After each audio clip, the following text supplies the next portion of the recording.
Hallelujah. Praise the good Lord, brethren. I hope and I trust that you are all well.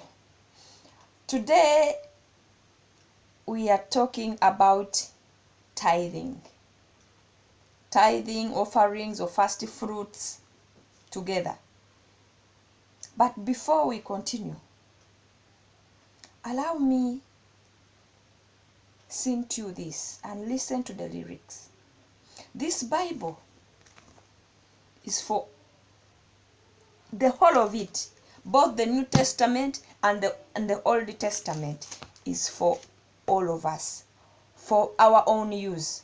It doesn't need that we have to only concentrate on the New Testament and leave the Old Testament. No, we need both of it, because first of all, we are living in the Old Testament.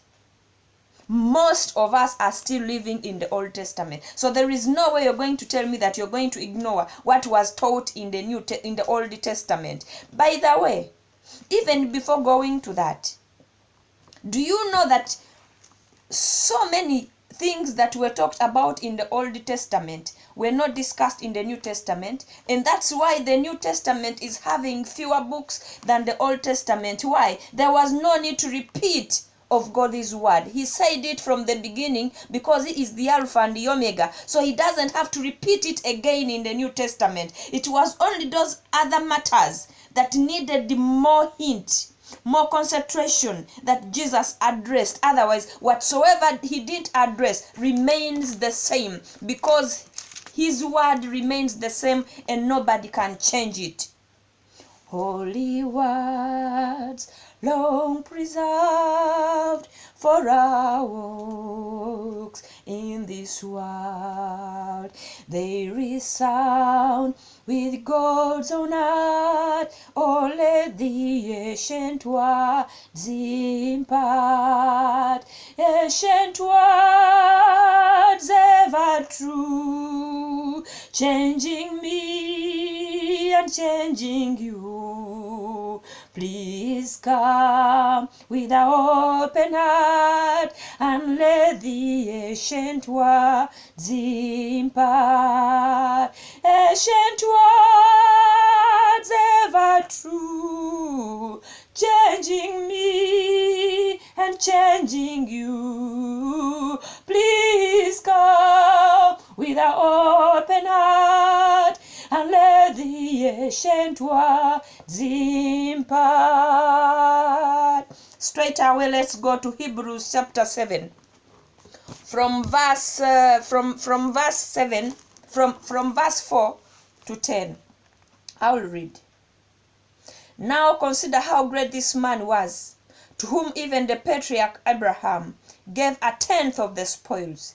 And indeed, those who are of the sons of Levi, who receive the priesthood, have a commandment to receive tithes from the people according to the law, that is from their brethren. This Hebrews is in New Testament, by the way. For your information and for all of you who say that tithe and whatever was for only the Old Testamenters. I'm reading from the New Testament. I started from that. Let us continue. Underline this word. And indeed, those who are of the sons of Levi, or Levi, who receive the priesthood, have a commandment to receive tithe. To receive tithe from who? From the people, according to from their brethren, though they have come from the loins of Abraham, and whose genealogy is not derived from them, received tithes from Abraham and blessed him, received the tithes and blessed him who had the promises. Now beyond all contradiction, the lesser is blessed by the better. Verse 8, hear, mortal men, hear, Esther, and you who is listening to me right now. Mortal men, receive tithe, but there he receives them. Hear, mortal men, who are your pastors, who are your prophets, who are your elders, who are your leaders, receive tithe here on earth, but he received them in heaven. Who? Melchizedek. And who was he? He was Jesus. You can refer to Genesis chapter 14, verse 18 to 20. Talks about how Abraham met this guy.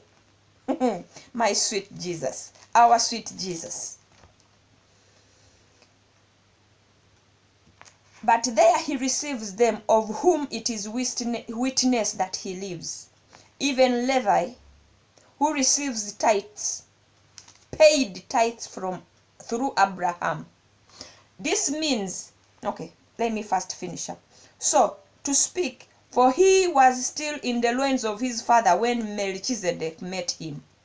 Now, brethren, who are the Levites, first of all?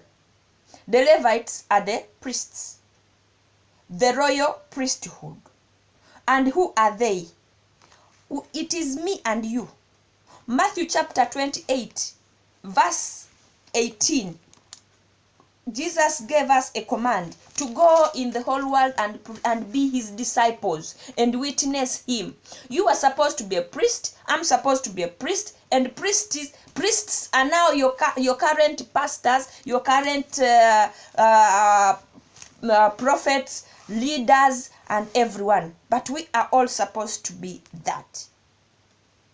We are supposed to preach the gospel. We are supposed to cast out demons. We are supposed to pray for the sick and they receive their healing. Hallelujah. We are supposed to win souls to God's kingdom from the devil. You can refer to it in 1 Peter chapter 2 verse 9 as the chosen generation, who is me and you. Now, call yourself a Levi now. Now, as a pastor who is preaching in the church and leading that church, you are supposed to collect the tithes and the first fruits. And when you receive them, what are you supposed to do with it? But before I go to another chapter, let me talk about this first.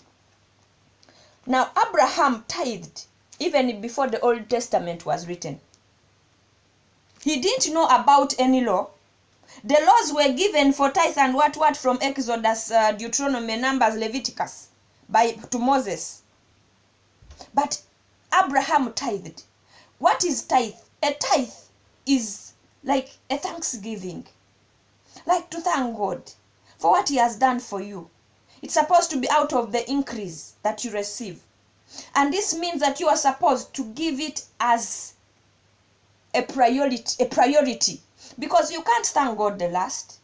You receive $1,000. Now you want to first pay off your bills before you think of God. Who has even provided it for you?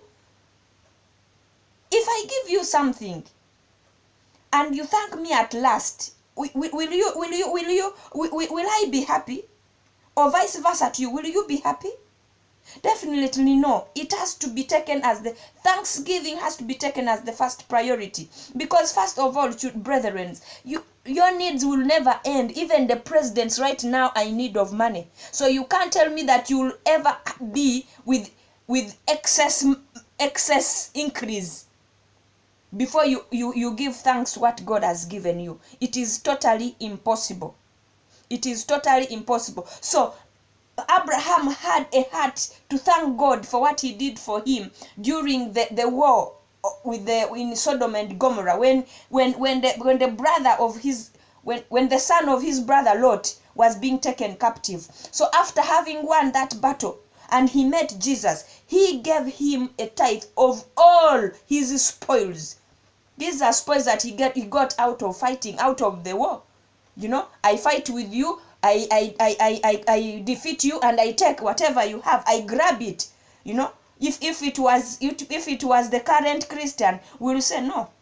But this one is not like God has given me. This is just a spoil. I mean, I just got it by force from fighting. Why must I even pay to him? I need a job, a white-collar job, which I'm not sweating for. And then that is when I can think of giving him thanks, or tithing, or offering.